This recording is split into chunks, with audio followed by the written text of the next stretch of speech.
Friends, welcome to GS centre Delhi. आपका Delhi GS centre Delhi में स्वागत है। हर दिन की भांति आज भी आप लोगों के लिए मैं बहुत ही अच्छा एक टॉपिक लेके आया हूँ। इस टॉपिक के बिना अगर हमारे संविधान में ये नहीं होते तो पूरा कॉन्स्टिट्यूशन का ही कोई मानने ही नहीं होता और नहीं मानता, ना आप भी नहीं मानते। और ऐसा कौन सा टॉपिक है आप भी जानने के लिए इच्छुक होंगे। चलिए शुरू करते हैं। टॉपिक है फंडामेंटल राइट, यानी कि मौलिक अधिकार।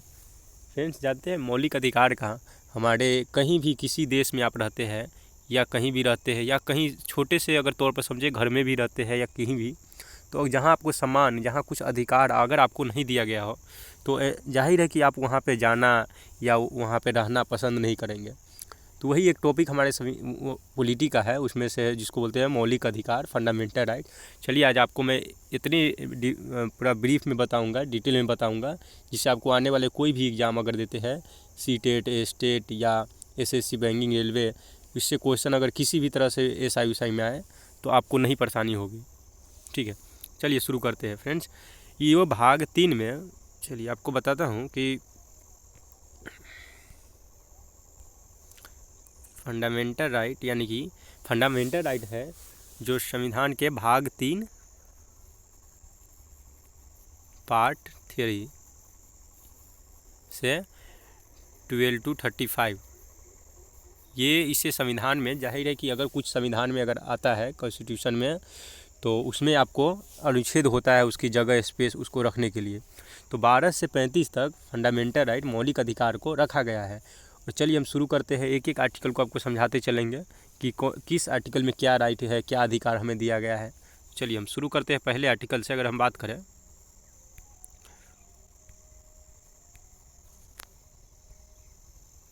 देखिए पहले आर्टिकल अगर बात करें तो आर्टिकल 12 की शुरू करते हैं। तो आर्टिकल 12 जैसे आपको ज़्यादातर कहीं नहीं मिलता होगा, लेकिन हम आपको आर्टिकल 12 भी बताते हैं। आर्टिकल 12 क्या है, देखिए ये आर्टिकल 12 जो अनुच्छेद 12 है, ये राज्य की परिभाषा करता है। राज्य की परिभाषा इसमें दिया गया है। और क्या परिभाषा है, देखिए राज्य ऐसा कोई भी कानून नहीं बनाएगा जिससे मौलिक अधिकार का वायलेशन हो, यानी कि सिटीजन्स का मौलिक अधिकार का वायलेशन हो। यही हमारा 12 बताता है। ऐसा कोई भी अधिकार, जैसे कोई भी देखते स्टेट आता है तो लेजिस्लेटिव में कोई ऐसा कानून बना देता है जिससे सिटीजन्स का उसका अधिकार चला जाए।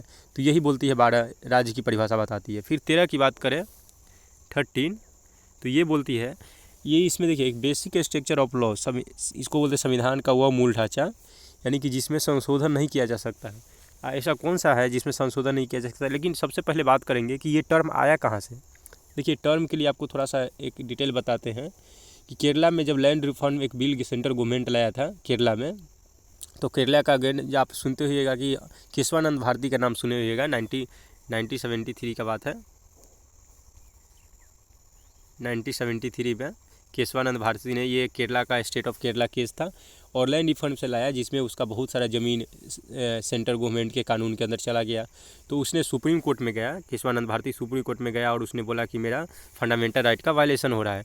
पूरे देश में एक लोगों को एक माहौल बना कि फंडामेंटल राइट दिया गया है।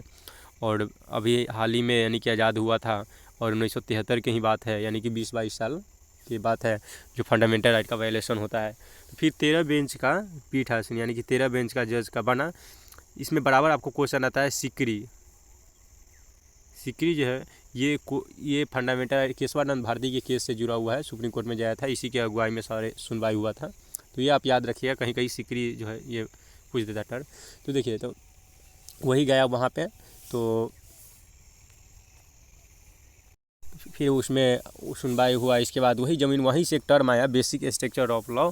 और देखिए संविधान का वह मूल ढांचा जिसमें संशोधन नहीं किया जा सकता है, यही 13 बताती है, जिसे 360 से कनेक्ट किया गया है, जो संशोधन जो होता है ना, आर्टिकल हमारे जो 360 जो है 360, जिसे संशोधन नहीं किया जा सकता है।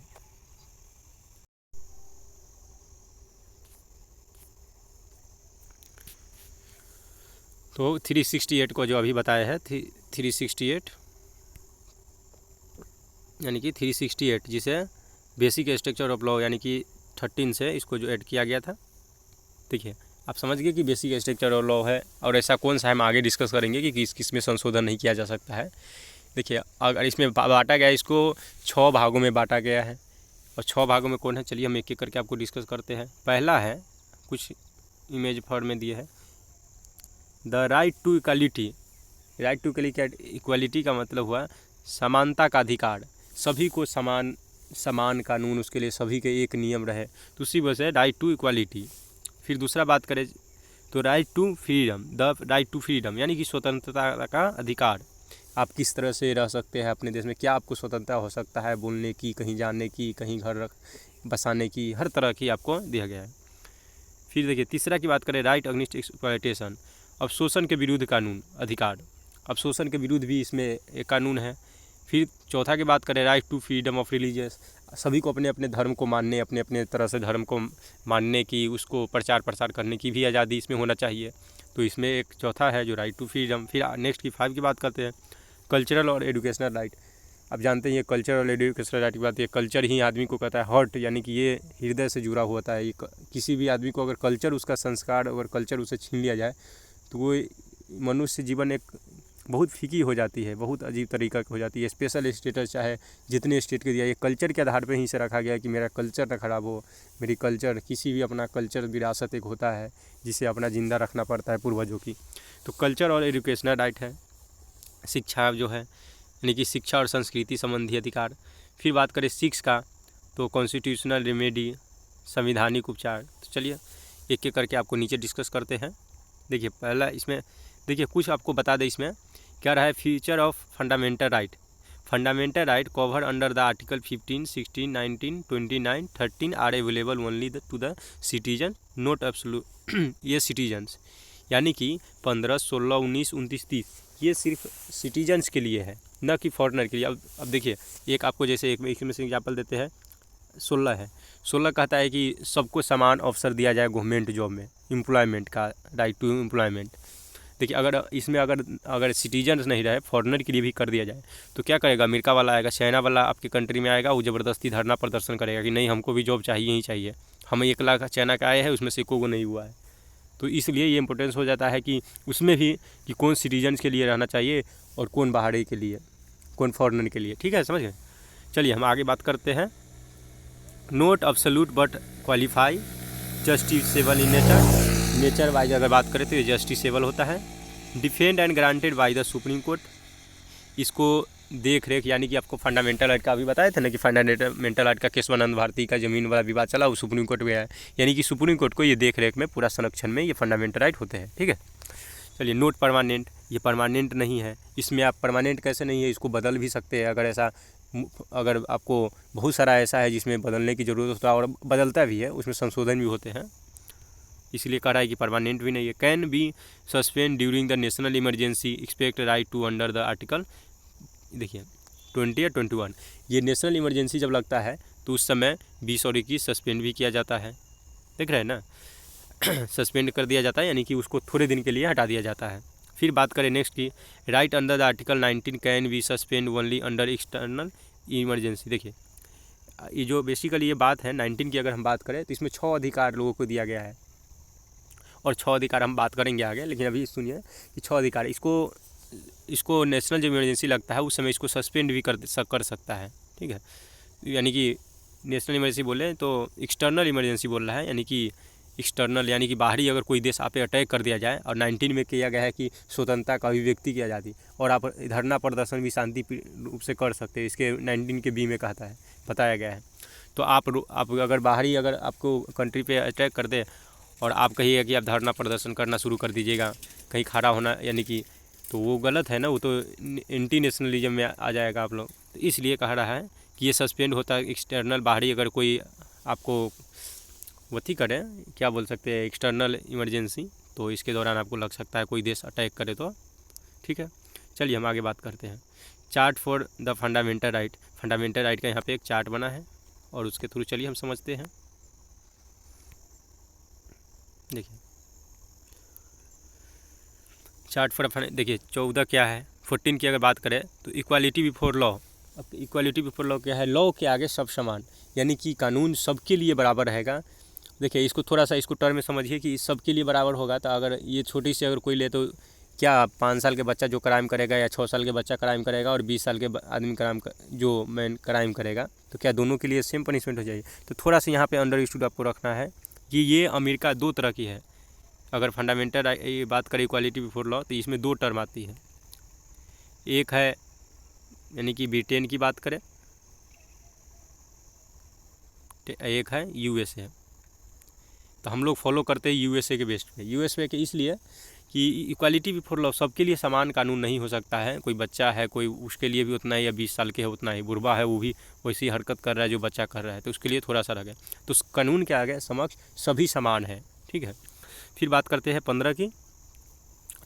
प्रोविज़न ऑफ कहता है provision of discrimination on ground of religious, caste, sex, place, birth.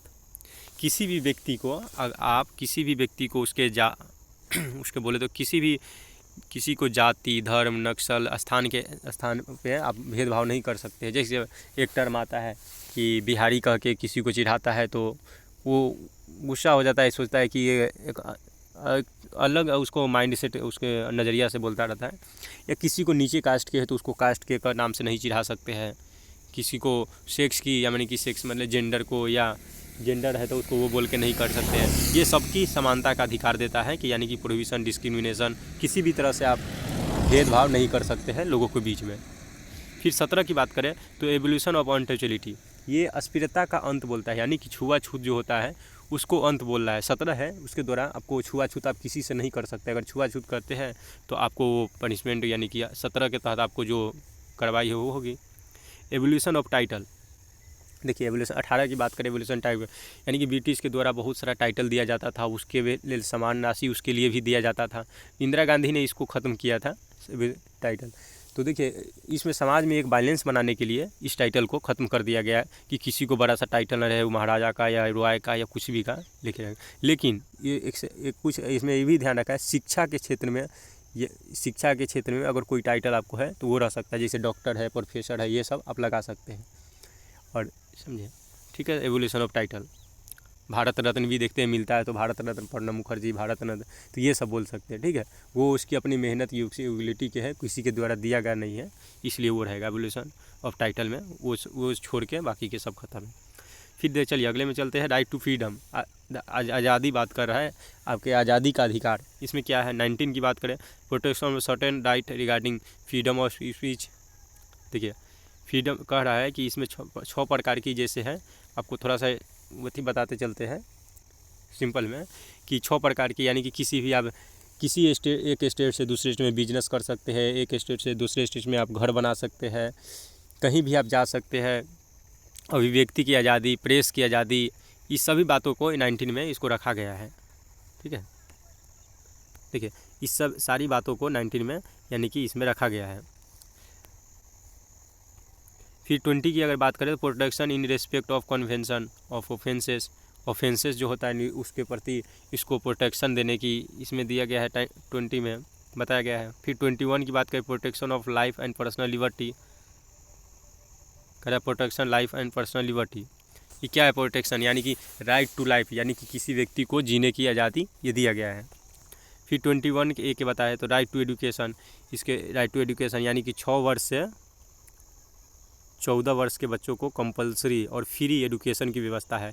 ये कब हुआ था, ये 86 अमेंडमेंट यानी कि अमेंडमेंट 2002 में। ठीक है, 2002 में 86वां 86 अमेंडमेंट के द्वारा ये प्रोविज़न रखा गया था। फिर 22 की बात करें, protection against arrest the detention in certain cases. Sir अगर किसी भी केस में आप करते हैं तो इसमें आपको पहले तो किसी को अरेस्ट करने जाएगा पुलिस, तो उसको कसूर बताना है कि किस लिए वारंट लाए हो, किस लिए उसको कर रहे हो, ये बताना है। फिर उसके बाद 24 आवर यानी कि 24 घंटे के अंदर उसको पेश करना है वो न्यायालय में।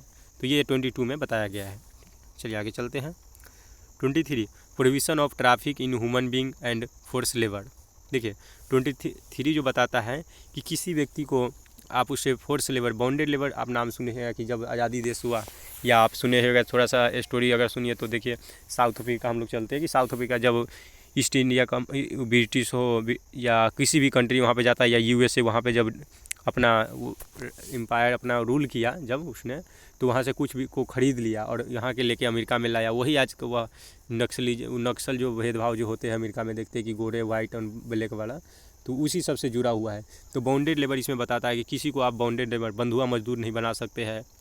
करे फोर्स लेबर, आप ज़बरदस्ती किसी से वही काम नहीं करवा सकते हैं। ह्यूमन बींग ट्रैफिक ह्यूमन, यानी कि ह्यूमन का मानव तस्करी आप नहीं कर सकते हैं।